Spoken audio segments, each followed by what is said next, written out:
Captain Eliza Chen sat in her command chair aboard the TSS Dauntless, the largest ship in Earth's growing space fleet. Her dark eyes focused on the main screen as it flickered with an incoming transmission. The message had come through the emergency channels used by the Galactic Coalition, a group of alien species that humanity had joined 50 years ago. "Play the message again," she ordered, her voice steady despite the tension in the room. The communications officer nodded. "Yes, Captain." The screen showed static for a moment before clearing to reveal a tall, slender alien with pale blue skin that seemed to glow slightly. The being's large eyes were filled with fear, an emotion that looked surprisingly human on its otherwise alien face. "This is Ambassador Vela of the Alori people," the alien began, voice trembling. "Please, anyone. The Vraxian swarm has breached our outer colonies. Millions are dead. Our defenses have failed. We need—" The message cut off suddenly, leaving only static. "That's all we received, Captain," the communications officer said. "The signal was sent 12 hours ago." Chen nodded slowly. The Alori were known throughout the galaxy as healers and scholars. Their advanced medical technology had helped countless species, including humans. They were peaceful by nature and had few defenses. "Get me Admiral Nakamura," she ordered. Within minutes, the Admiral's face appeared on the screen. Nakamura was an older man with stern features softened only slightly by his gray hair. "I assume you've seen the Alori distress signal, Captain Chen," he said. "Yes, sir." "Are we responding?" The Admiral's expression grew grim. "The Coalition Council is meeting now to discuss it. I'm sending you the coordinates for Earth's embassy on Coalition Center. Report there immediately. You'll represent our military interests." "Understood, sir." The Coalition Council chamber was massive, designed to accommodate representatives from over 30 different species. Some floated in special tanks, others required breathing apparatus, and some looked almost human. Chen felt all their eyes on her as she entered in her crisp Navy uniform. At the center of the chamber, the Alori ambassador Talon stood trembling. Unlike the ambassador in the distress call, Talon had been stationed at Coalition Center and had just received news of the attack. "The Vraxian swarm is unstoppable once it begins feeding," said a reptilian creature that Chen recognized as a Mithrani representative. "We sympathize with the Alori, but intervention would risk bringing the swarm's attention to other worlds." Murmurs of agreement rippled through the chamber. Chen watched as more and more species voiced their reluctance to help. "You don't understand what you're asking," warned Ambassador Katarl of the Mithrani, his scaled skin glinting under the lights. "The Vraxians evolved in a gas giant's upper atmosphere. They're virtually unkillable by conventional means." Chen had heard enough. She stepped forward, her footsteps echoing in the suddenly quiet chamber. "Earth will respond to the Alori distress call," she announced. The council erupted in surprised chatter. The coalition leader, a tall being with 4 arms, raised them all to silence the room. "Captain Chen," the leader said, "while we respect humanity's courage, this would be suicide. The Vraxian swarm has consumed entire civilizations more advanced than yours." Chen stood straighter. "Humanity evolved on a planet you all classified as a death world. We've spent millennia fighting each other and our environment. If anyone can handle the Vraxians, it's us." "Bravery is admirable," said another representative, "but foolish when it leads to certain death." "Perhaps not certain," came a new voice. All heads turned to see Dr. Sanjay Patel enter the chamber. The small bespectacled man seemed out of place among the military personnel and alien diplomats, but Chen knew him as Earth's foremost xenobiologist. "The Council recognizes Dr. Sanjay Patel of Earth," the leader announced. Patel nodded in thanks. "I've been studying the limited data we have on the Vraxian swarm. Their hive connection, the thing that makes them so dangerous, relies on specific electromagnetic frequencies. We might be able to disrupt it." The council members exchanged glances. Chen could see a spark of hope in some of their eyes. "This is merely theoretical," objected the Mithrani ambassador. "Sometimes theories are all we have to start with," Patel replied calmly. "But I believe it's enough to justify an attempt." Chen seized the moment. "The Terran fleet stands ready. We don't ask any other species to risk their ships or their people. We will go alone if necessary. The coalition leader looked troubled. Captain, even if the Council approves this mission, you should know that our analysts predict an 80% casualty rate for your fleet, at minimum. Chen didn't flinch. Those are better odds than the Allori have if we do nothing. The chamber fell silent as the council members considered. It was Ambassador Talon who finally spoke, voice quivering with emotion. There is something the council should know, the Allori said. Something that has been classified until now. All attention turned to the glowing blue alien. During what humans call the Great Plague of 2157, when a virus threatened to wipe out humanity, it was Allori medical technology that provided the cure. We shared it secretly with Earth scientists, at great risk to our standing in the coalition. Shocked murmurs filled the room. Chen had never heard this before. No human outside the highest levels of government had. Is this true? The coalition leader asked, turning to the human representatives. Earth's chief diplomat nodded solemnly. It is. We kept the source of the cure classified at the Allori's request. Chen felt a new resolve strengthen her spine. This wasn't just about galactic politics anymore. It was about repaying a debt that had saved her species. Before the council could debate further, Chen's communicator beeped. It was Admiral Nakamura. The decision has been made, he said, his voice loud enough for all to hear. Prepare all available ships. The Terran fleet deploys in 48 hours. The council chamber erupted in chaos, but Chen simply nodded and turned to leave. As she passed Dr. Patel, she paused. Doctor, I hope your theory works. Patel adjusted his glasses. Nervously. So do I, Captain. So do I. Outside the chamber, Chen looked up at the artificial sky of Coalition Center. Somewhere out there, the Allori were fighting for survival against an enemy that had never lost a war. And soon, humanity would join that fight.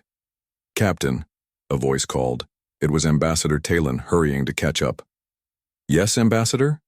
The Allori's glowing skin pulsed with emotion. I must ask, why? Why would humans risk everything for us? Chen considered the question carefully before answering.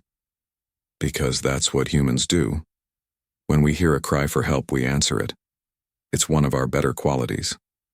As she walked away to prepare her ship, Chen thought about what lay ahead. The Vraxian swarm had never encountered humans before. Perhaps that would give her people an edge. Perhaps not. Either way, the Terran fleet would show the galaxy what Deathworlders were capable of when they had something worth fighting for. In just 48 hours, the Terran fleet transformed into a war machine with impressive speed. 37 ships prepared to jump to the Allori system. Admiral Nakamura had made it clear. Only volunteers would go on this mission. No one would be forced to face the Vraxian swarm. Yet every ship was fully crewed. Not a single position remained unfilled. On the TSS Dauntless, Captain Chen walked through the bustling corridors. Crew members saluted as she passed, their faces showing determination rather than fear. Chen stopped at a weapons locker where technicians were checking equipment.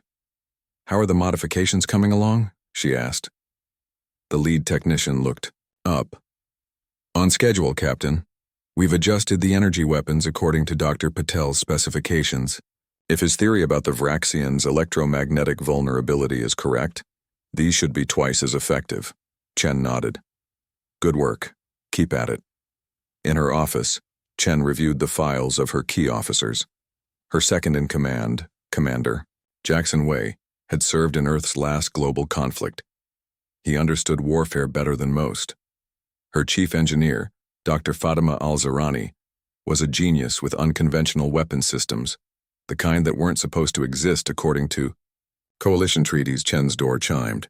Enter, she called. Commander Wei stepped inside, his tall frame barely fitting through the doorway. He carried a tablet with the final crew roster. All positions filled, Captain, he said. And I've run 3 battle drills. The crew performed above expectations. Any concerns? Chen asked. Wei hesitated. Just one. Some of the coalition observers seem uncomfortable with our preparations. Explain. They expected us to be more frightened, I think. Wei shrugged. When I told the Mithrani observer our casualty estimates, he seemed surprised that we weren't canceling the mission. Chen leaned back in her chair. The Coalition species have different views on risk, Commander. Most evolved on safer worlds than Earth. They don't understand how humans think. Should I be concerned about their presence on board? No. They're here to observe, not interfere. Besides, we might need their insights on Vraxian behavior. Wei nodded and left to continue preparations. Chen turned back to her screens, reviewing the limited intelligence they had on the enemy they would soon face. In the ship's main laboratory, Dr. Sanjay Patel worked frantically with his team. Screens displayed complex data patterns while specialized. Equipment hummed around them. The air smelled of ozone and coffee. The Vraxians operate like a quantum neural network, Patel explained to the command staff gathered for his briefing. Each individual part seems independent, but they're all connected. Disrupt enough nodes simultaneously, and the entire swarm could collapse. Captain Chen studied the diagrams on the main screen. And this device will do that? Patel gestured to a large cylindrical object in the center of the lab. The EM disruptor, yes. It generates a precisely tuned electromagnetic pulse that should interfere with their hive-mind connection. Should? Questioned Commander Wei. It's never been tested against actual Vraxians, Patel admitted. This technology is experimental, but the theory is sound. Chief Engineer Al-Zarani examined the device with professional interest. How many of these can we deploy? We've built 7, with parts for 3 more, Patel answered. Each ship in the fleet will receive instructions to build their own. Chen nodded. Good. What's your estimated effectiveness? Patel hesitated. If it works as designed, perhaps a 30% disruption of swarm cohesion, enough to create gaps in their defenses, at least temporarily. It wasn't as much as Chen had hoped for, but it was better than nothing. Keep working, Doctor. Every percentage point matters. The most unusual preparations came from Marine Colonel Maya Santos. The tough, compact woman had requested permission to bring aboard several shipping containers filled with seemingly random Earth materials, processed metals, household chemicals, even sports equipment. Captain Chen found the colonel in the cargo bay directing her Marines as they organized the strange collection. Colonel Santos, Chen called. I've approved your requisition, but I'd like to understand the purpose of all this. Santos turned, her scarred face breaking into a grin. Of course, Captain. Walk with me. They moved through the cargo bay as Santos pointed out various items. Standard. Weapons work on standard enemies, the colonel explained. But everything we know about the Vraxians suggests they're unlike anything we've faced before, so we're preparing for unconventional warfare. She picked up a baseball bat made of aluminum. This, for example, simple, requires no power source and can deliver significant kinetic force. Chen raised an eyebrow. You're planning to fight space-based predators with sports equipment? Among other things, yes. Santos pointed to containers of chemicals. That's hydrochloric acid, common cleaning agent on Earth. That's fertilizer components. Over there, industrial abrasives. With respect, Colonel, Chen questioned, why do we need baseball bats and lawn fertilizer for a space battle? Santos grinned again. Because Deathworlders don't just bring weapons to a fight, Captain. We bring improvisation. Earth is full of things that are harmless to us but might be deadly to aliens evolved in completely different environments. Chen considered this. It was unorthodox, but that was exactly what might give them an edge against the Vraxian swarm. Carry on, Colonel, she finally said, but make sure all of this is secured before jump. The day before departure, the Alori ambassador Talon visited the fleet. The tall, luminescent alien moved through the corridors of the Dauntless, with a grace that seemed out of place amid the military preparations. Admiral Nakamura personally escorted the ambassador to the observation deck, where they could see the assembled fleet. My people are not warriors, Talon said softly, looking out at the human ships. We never truly understood how species from harsh worlds think until we met humans. What do you mean? Nakamura asked. You evolved expecting the universe to kill you at any moment, Talon explained. Your planet has extreme weather, dangerous predators, natural disasters. It made you prepared for everything. Our evolution taught us harmony and healing. Yours taught you survival at all costs. Nakamura considered this. Perhaps both approaches have their value. Perhaps, Talon agreed. But in this moment, it is your approach that my people need. As final preparations were completed, Captain Chen addressed her crew over the ship's communication system. In 12 hours, we jump to the Ilori system, she said. Intelligence suggests we will face an enemy, unlike any humanity has encountered before. Coalition scientists predict heavy casualties. She paused, letting the information sink in. But predictions are based on what is known. The Vraxian swarm has never faced humans before. They don't know what we're capable of. They don't understand what it means to evolve on a world that tries to kill you every day. We do. Throughout the ship, crew members listened intently. We go to aid the Ilori, not just because it's right, but because they once aided us. And we go to show the galaxy that humanity stands with its allies, no matter the odds. As she ended the transmission, Chen looked out her viewport at the stars. The Ilori system was out there, under siege by a predator that had never known defeat. Until, now perhaps, the final hours before jump passed quickly. Coalition observers noted in their reports that, despite the predicted 80% casualty rate, not a single human aboard any ship showed signs of panic or requested transfer. Instead, they continued preparations with a focused determination that the aliens found both admirable and slightly disturbing. They're not just going to war, one Mithrani observer commented. They're going hunting. The Terran fleet emerged from hyperspace at the edge of the Ilori system. The jump had been perfect, all 37 ships arriving in tight formation. On the bridge of the TSS Dauntless, Captain Chen and her crew got their first look at what they were facing. 3 planets in the system already showed the characteristic gray pallor of Vraxian consumption, stripped of all organic matter and left as barren husks. My God, whispered Commander Wei, standing beside Chen. The main view screen showed the devastation in horrible detail. Chen's face remained calm, but her hands tightened on the arms of her command chair. Status report. All ships reporting ready. Captain, said Communications Officer Park. No damage from the jump. Forward scouts are launching now, reported Lieutenant Rodriguez from the tactical station. We'll have visual feeds in 2 minutes. Chen nodded. Put us in defensive formation around Aloria Prime. That's their homeworld and last stronghold.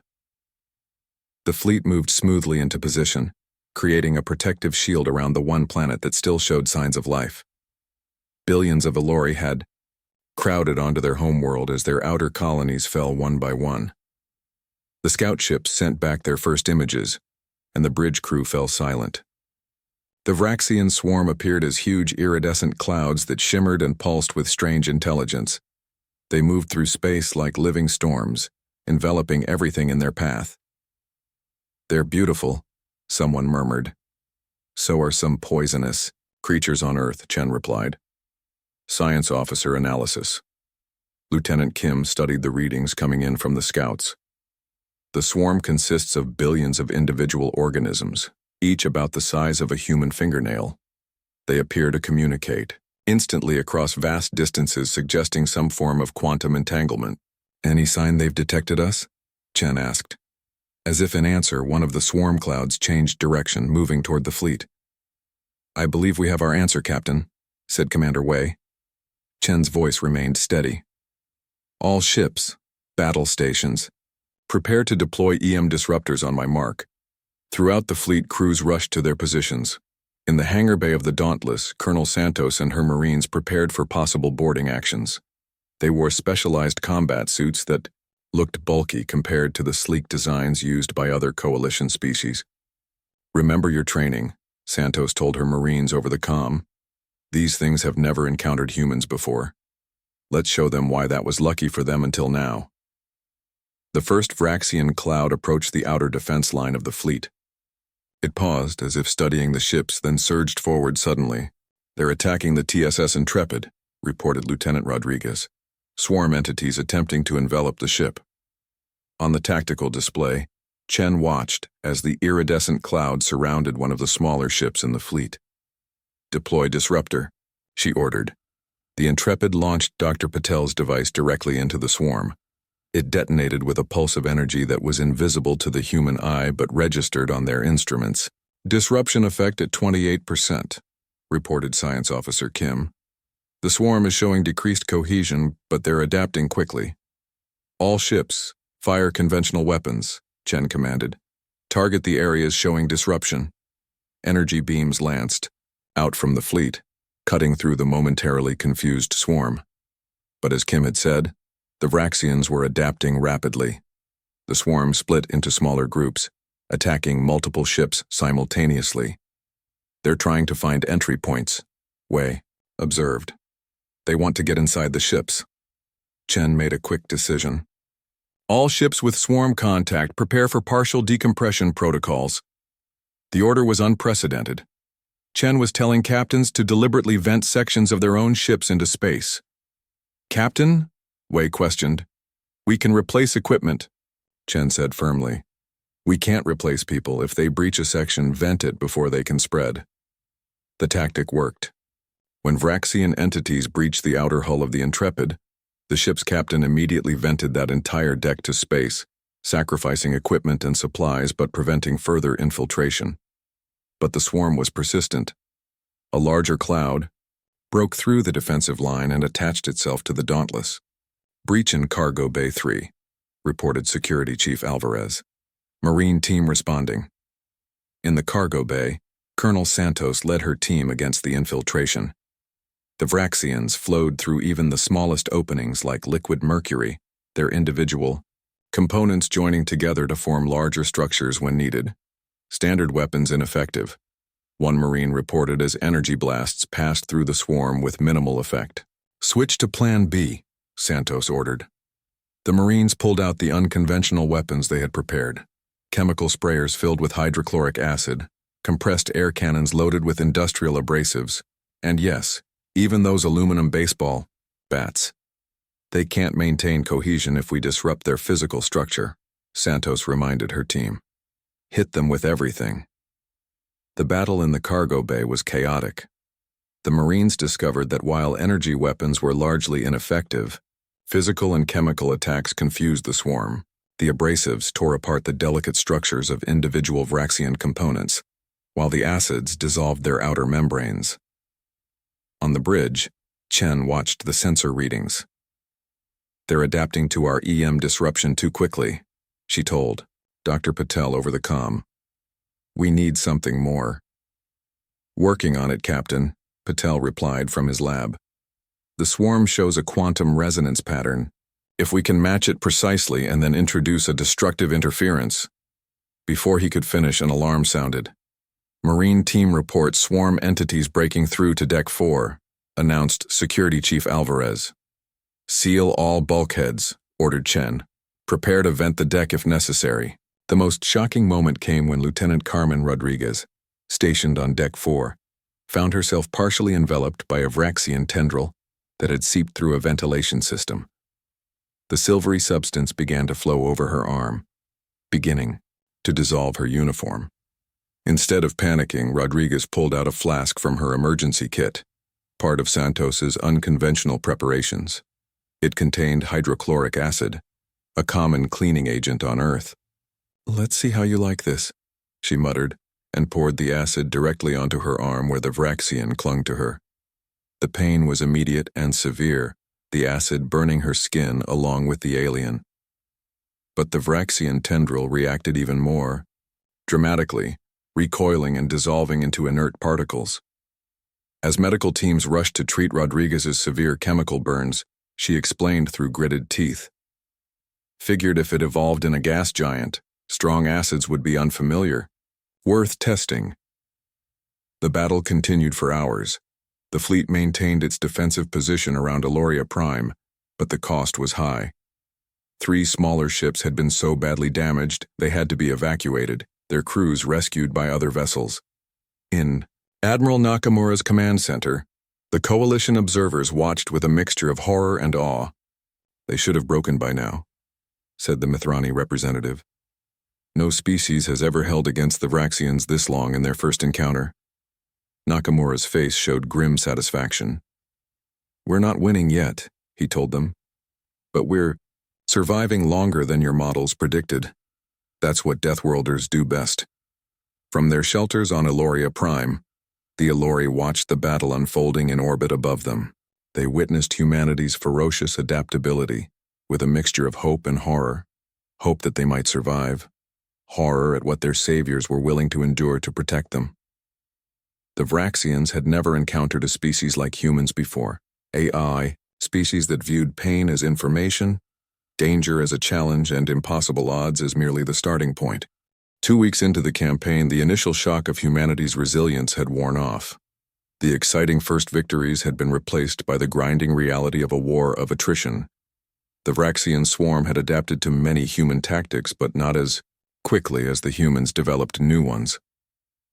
On the bridge of the TSS Dauntless, Captain Chen hadn't slept in 72 hours.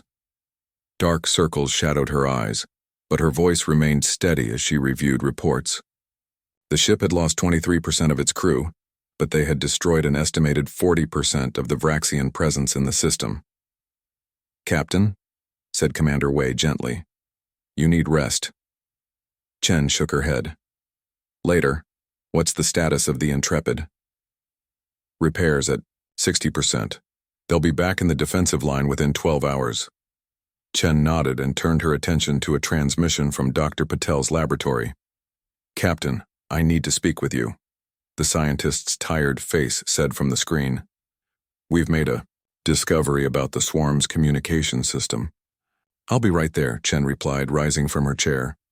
"Commander Wei, you have the bridge." In the laboratory, Dr. Patel and his team worked amidst a jumble of equipment. Some of it was standard issue, but much had been cobbled together from spare parts. The EM disruptor technology had proven partially effective, creating temporary dead zones in the swarm's neural network. "It's not enough," Patel admitted as Chen entered. "The disruption only lasts for about 20 minutes. Before they adapt and restore connections, we need to deliver the disruption directly to what we believe is their central intelligence node." "How?" Chen asked. "We don't even know where that would be." Dr. Fatima Al-Zahrani looked up from her workstation. The chief engineer had been collaborating with Patel's team for the past week. "That's what we wanted to show you." She brought up a 3-dimensional display of the Elori system. Colored dots represented Vraxian swarm clusters. "We've been tracking their movements," she explained. "At random intervals, all swarm clusters briefly align their quantum fields toward the same point in space." She highlighted an area near the system's gas giant. "There's nothing visible there, but that doesn't mean nothing exists." Chen studied the display. "You think their central control is hiding there?" "It's possible," Patel said. "But to confirm it, we'd need to get closer." The most unusual development in the fight against the Varaxians had come from Colonel Santos and her Marines. They had begun using modified mining equipment to actually collect Vraxian matter for study, a concept so outrageous that even the battle-hardened coalition advisors were stunned. "You're capturing parts of it alive?" the Mithrani tactical officer had asked in disbelief. "Know your enemy," Colonel Santos had replied simply. When Chen visited the secure laboratory where these samples were being studied, she found Santos and a team of scientists in protective gear. "What have you learned?" Chen asked. Santos gestured to a container where silvery particles floated in a special solution. "They're not as connected to the main swarm as we thought. These fragments have been separated for 3 days, but they're still active. They've been trying to reform themselves." "Is that useful to us, maybe?" Santos nodded to one of the scientists who activated a device. The Vraxian particles instantly arrange themselves in a specific pattern. "They respond to certain electromagnetic frequencies," Santos explained. "Different patterns trigger different behaviors. We've mapped 17 distinct responses so far." Chen was impressed.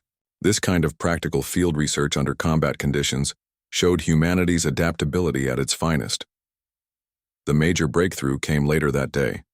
Dr. Al-Zahrani called an emergency meeting of the senior staff. "The Vraxians communicate using quantum entanglement," she explained, displaying complex equations on the main screen. similar to technology humanity had been developing before joining the coalition. The others listened intently as she continued. The Vraxians are essentially one organism spread across many bodies, she said, but their entanglement has to be maintained through periodic reinforcement signals. If we can identify the pattern and introduce a destructive interference wave, we could break their connection permanently, finished Dr. Patel, excitement in his voice. Exactly, Al-Zarani nodded. But there's a problem. The plan requires getting a transmission device into the densest part of the swarm, the area we believe contains their central node. Everyone understood what that meant. It would be a suicide mission. How long would it take to build this device? Asked Chen. We already have, Al-Zarani replied, gesturing to a modified version of their original EM disruptor. We just need to deliver it. Chen was silent for a moment. I won't order anyone to undertake this mission. Ask for volunteers, suggested Commander Wei. You might be surprised. When the call went out for volunteers, every single off-duty crew member reported to the hangar bay. Men and women, officers and enlisted, they all stood at attention, willing to sacrifice themselves for the mission. Chen looked at the faces before her, determined, afraid but resolute. This was humanity at its best. The mission requires a small team, she said. 1 shuttle, 4 crew maximum. Commander Wei stepped forward. I'll lead the team, Captain. Chen wanted to object. Wei was her second in command and friend, but she knew he was also the best choice for the mission. Select your team, Commander, she said formally. The plan was simple but dangerous. Wei's shuttle would approach the suspected location of the central node, escorted by 3 fighter craft. Once in position, they would activate the disruption device, which would send a destructive interference pattern through the entire swarm network. As the shuttle prepared to launch, Chen visited the hangar bay. She found Wei doing final checks on his equipment. It's been an honor, Captain, he said as they stood beside the shuttle. The honor's mine, Jackson, she replied, using his first name for the first time in their years of service together. They both knew what it meant, a final acknowledgement of their friendship. Wei smiled briefly, then turned serious. If this works, don't waste the advantage. Hit them with everything while they're disorganized. We will, Chen promised. The shuttle launched with its fighter escort, heading toward the gas giant where they suspected the central node was hidden. The entire fleet watched their progress on tactical displays. They're entering the high-density region, reported Lieutenant Park from Tactical. Swarm activity increasing around them. On the command screen, Chen watched as Vraxian clouds converged on the small group of ships. The fighters engaged, drawing off as many as possible, but it wasn't enough. One by one, the escorts disappeared from the display. Shuttle status? Chen demanded. Still moving, Park replied. They're almost at the deployment point. Seconds stretched into an eternity. Then, signal from Commander Wei, announced Communications Officer Liu. Device activated, across the queue. System, the Vraxian swarm convulsed in what observers could only describe as agony. Clouds of the silvery particles lost their beautiful patterns, becoming chaotic and disorganized. It's working, Dr. Patel whispered, watching his sensors. They're losing cohesion. The Alori, watching from their shelters on the planet below, saw the swarm begin to dissipate in patches, individual components losing connection to the central. Intelligence. For the first time since the invasion began, they allowed themselves to feel hope. Shuttle status? Chen asked, though she already knew the answer. Park's voice was subdued. No signal, Captain. They're gone. Chen allowed herself one moment of grief before turning to her duty. All ships, she ordered, her voice carrying to every vessel in the fleet. Press the advantage while they're disorganized. For Commander Wei and all we've lost. Attack! The human fleet surged forward, weapons blazing, into the heart of the wounded swarm. The tide had turned. Now came the reckoning. As the disrupted Vraxian swarm struggled to maintain cohesion, the Terran fleet pressed their advantage. Ship after ship moved forward, weapons blazing, systematically destroying isolated clusters of the enemy. Victory seemed within reach at last. Captain Chen stood on the bridge of the Dauntless, watching the tactical display with grim satisfaction. Commander Wei's sacrifice was not in vain. The swarm was breaking apart across the system. Continue targeting the largest remaining clusters, she ordered. Don't give them time to reorganize. Captain, called Lieutenant Park from the sensor station, I'm detecting a massive energy surge from the outer system. Source? Chen asked sharply. Unknown. It's coming from behind the gas giant. All eyes turned to the main view screen as Park brought up the image. At first, there was nothing to see but the swirling storms of the gas giant. Then something moved into view from behind the massive planet. Silence fell across the bridge as the object became fully visible. It was a ship, if such a massive structure could be called a ship. It dwarfed even the largest human vessels, its surface covered with strange patterns that seemed to shift and change as they watched. New contact, reported Park, his voice steady despite the shock. Unlike anything we've seen before, Dr. Patel's voice came over the comm. Captain, the disrupted Vraxian fragments are responding to the new arrival. They're reorganizing. On the tactical display, Chen could see it happening. The previously chaotic fragments of the swarm were moving with purpose again, drawn toward the massive object. It's a control ship, Patel realized, the excitement in his voice mixed with dread. The central node wasn't in the swarm itself. It was directing everything remotely. Chen contacted Admiral Nakamura immediately. Within minutes, the senior officers of the fleet were in an emergency conference along with the coalition observers. We've intercepted communications between the control ship and the swarm, reported Intelligence Officer Yoshida. They're using a language we've never encountered before. Can we translate it? Asked Nakamura. Partially, but what we've decoded is disturbing. The intelligence officer displayed the partial translation on screen. The message was simple but chilling. Harvesting operation compromised. Unknown species resistance unexpected. Initiating direct intervention.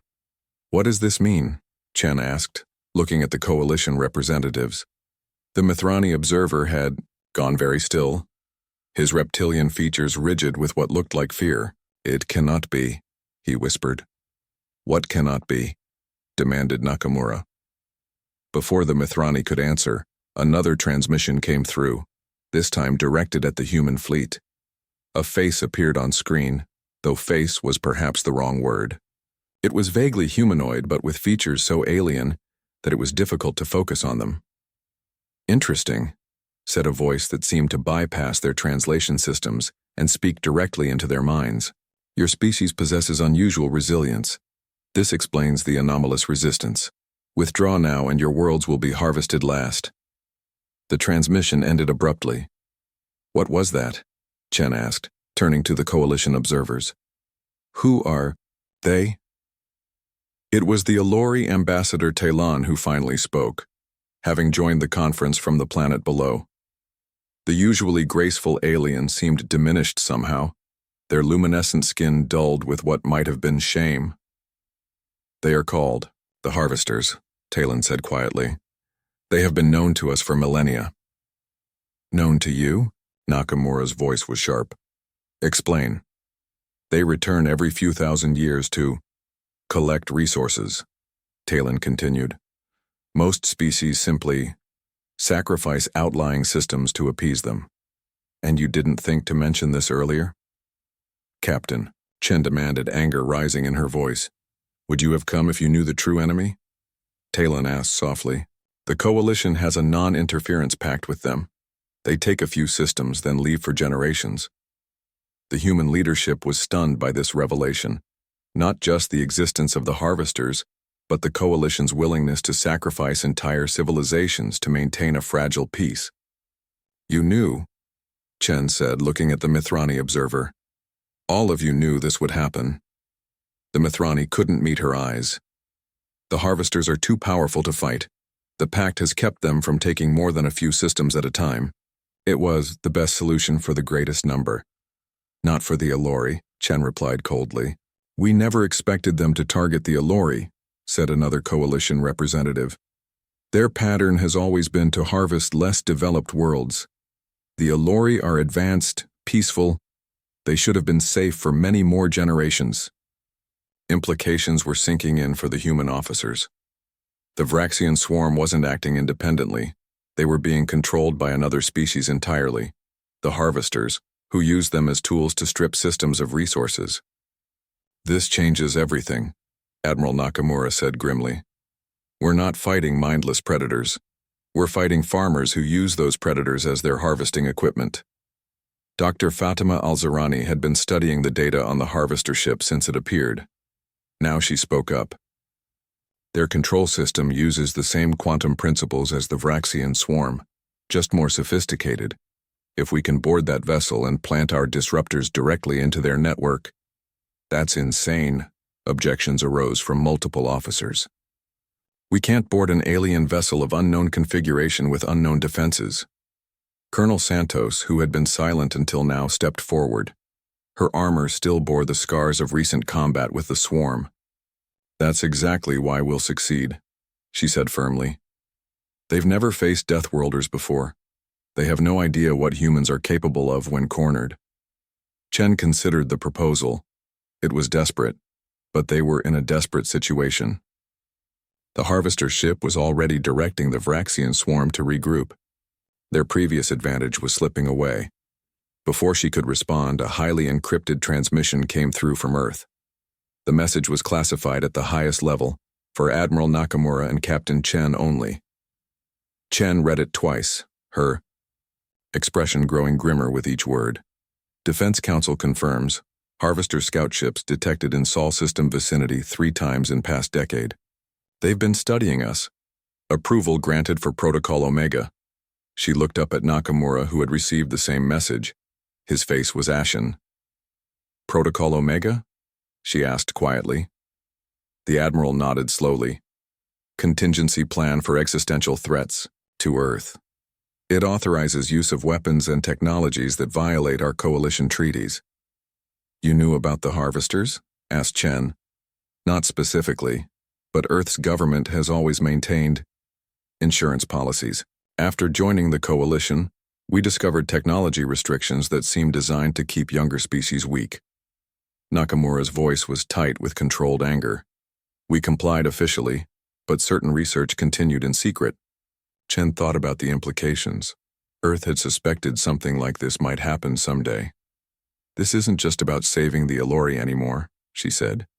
"It's about saving everyone." The human officers began to plan their counterattack while the coalition representatives watched in growing alarm.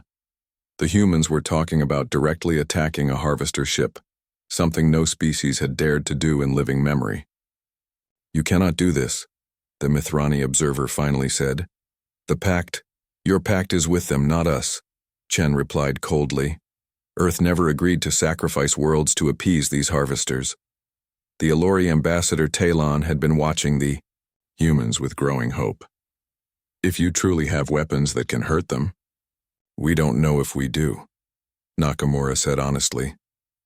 "But we're about to find out."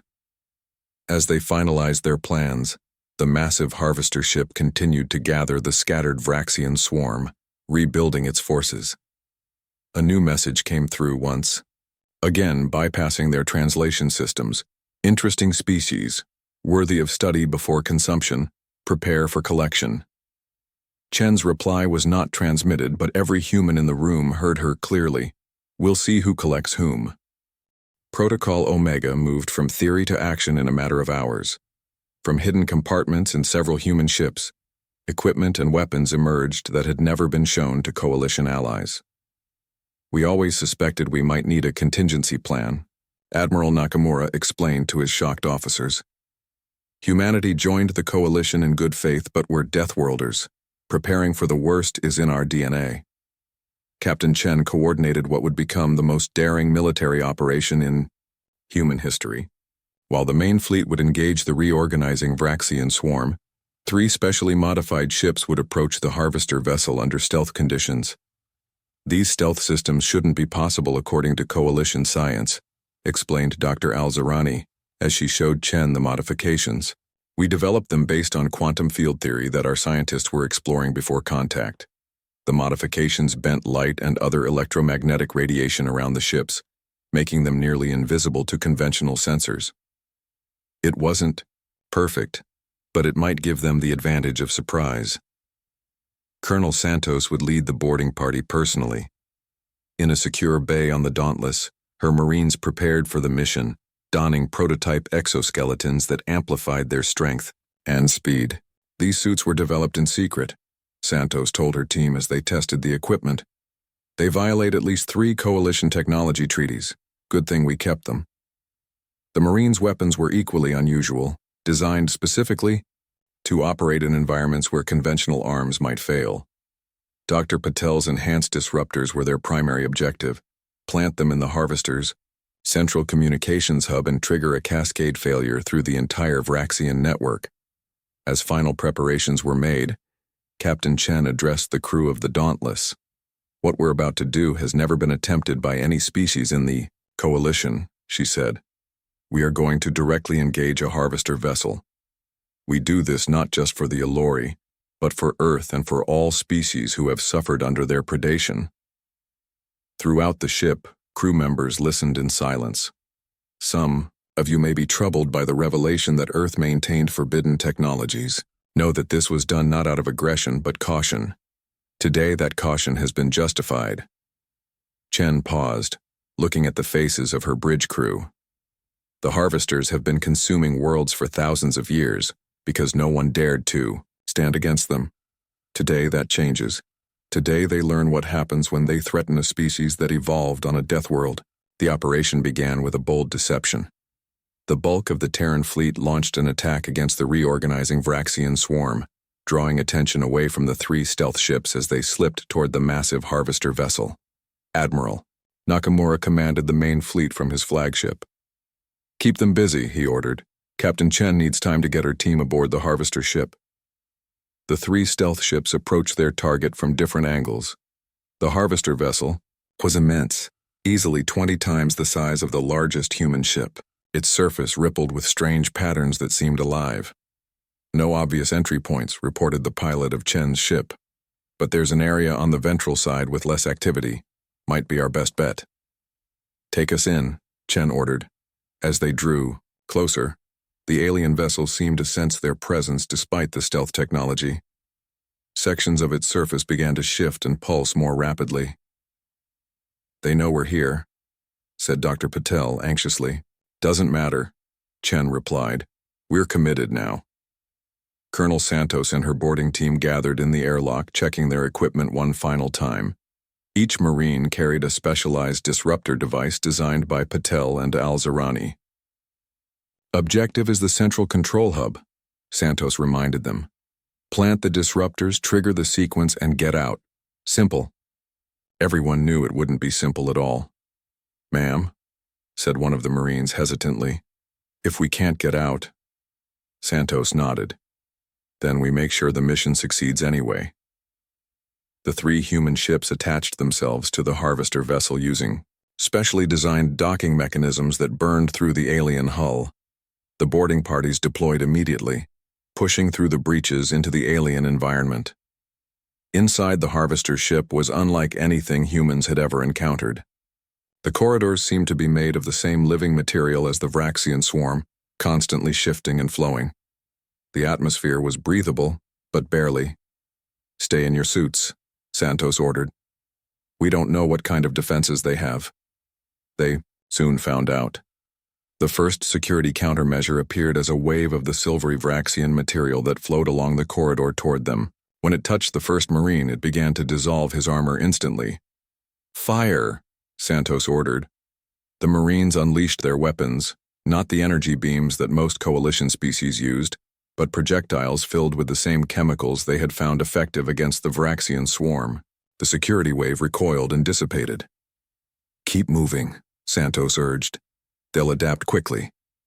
From the Dauntless, Captain Chen watched the operation through helmet feeds, coordinating the larger battle while providing tactical support.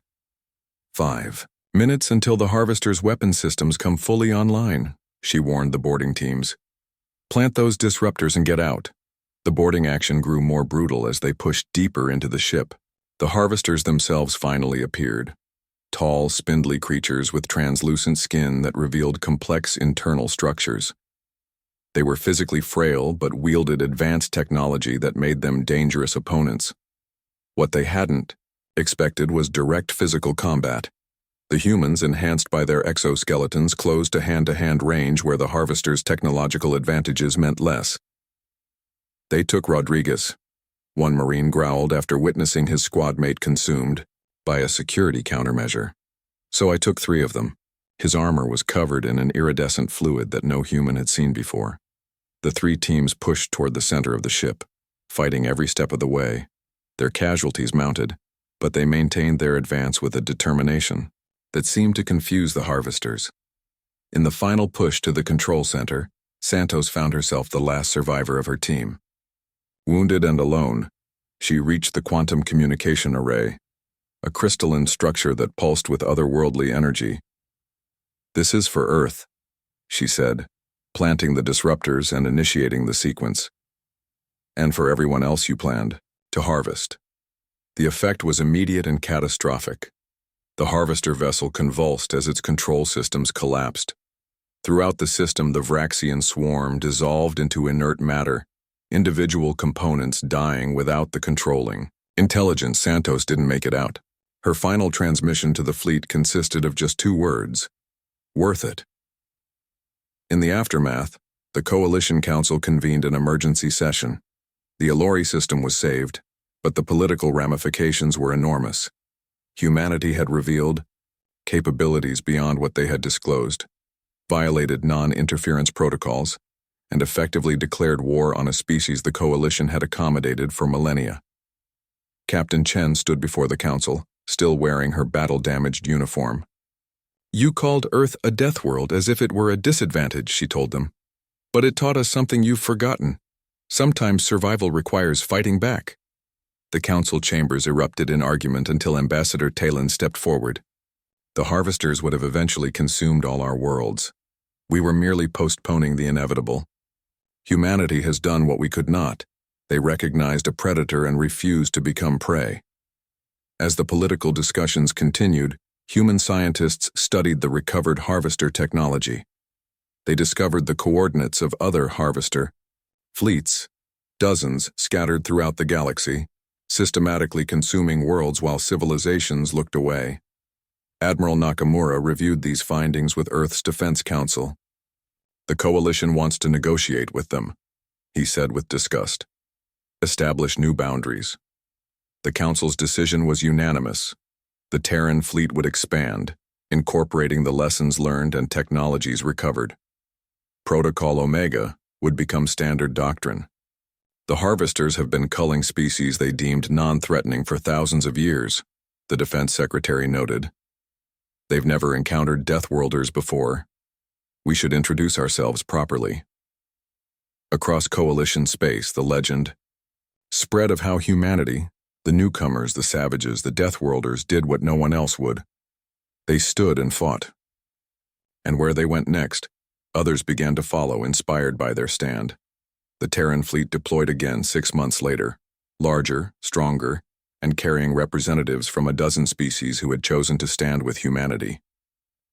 Their mission was no longer just defense. The hunters had become the hunted. The end.